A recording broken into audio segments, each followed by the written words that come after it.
Welcome back to my channel. Today I do have here two flight controllers F3 Evo brush. This one is from Banggood and this one is from Coretexrc. We can straight away see some differences. Coretexrc looks a bit better organized. We have some soldering diagram letters here which will make soldering easier. It looks a little bit cleaner, I would say, and there are few differences between these two flight controls.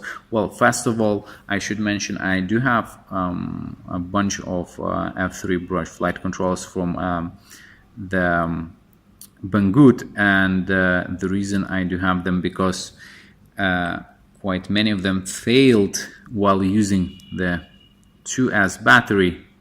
So 1S was pretty good, but very often when I change it to 2S, they fail. And so far, I do have three flight controllers, Coretexrc F3, and so far they are working very fine with 2S.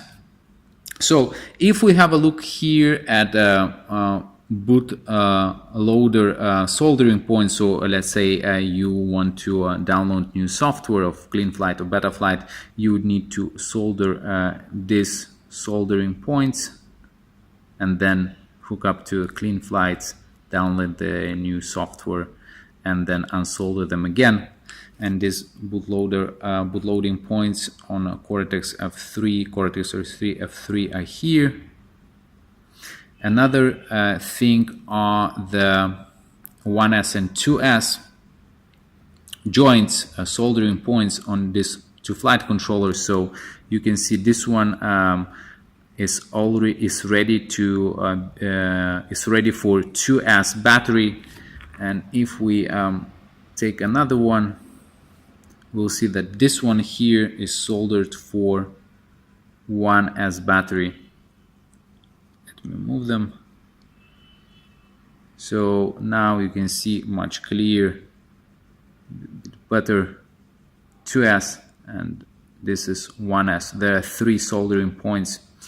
So if we were to use Coretexrc F3, we'll find three soldering points. So 2S is here, 1S is here. So for 2S you would need to solder the first from the left and the middle, so these two. And from 1S you would need to solder first from the right and middle, these two soldering points. Well, another thing to mention here are the soldering of S-bus and PPM is different. If we were to solder the DSM receivers, let's say like Spectrum receivers, they go to the top three soldering points. Let me change this one. Is these three soldering points, which are on the top of the flight controller: voltage, ground, signal. Exactly same here: voltage, ground, signal. And here at the Coretexrc F3 we can see the letters on UART3, ground, voltage, TR, and they are corresponding to UART2 and UART1. They're exactly same, so ground, voltage, T and R. So on F3 from Banggood, if we were to use S-bus or PPM, would need to use UART2, which is here, and it would go this way: ground, voltage, signal, and the force we skip. On Coretexrc is a bit different, is ground, voltage, third we skip, and signal goes to the fourth one.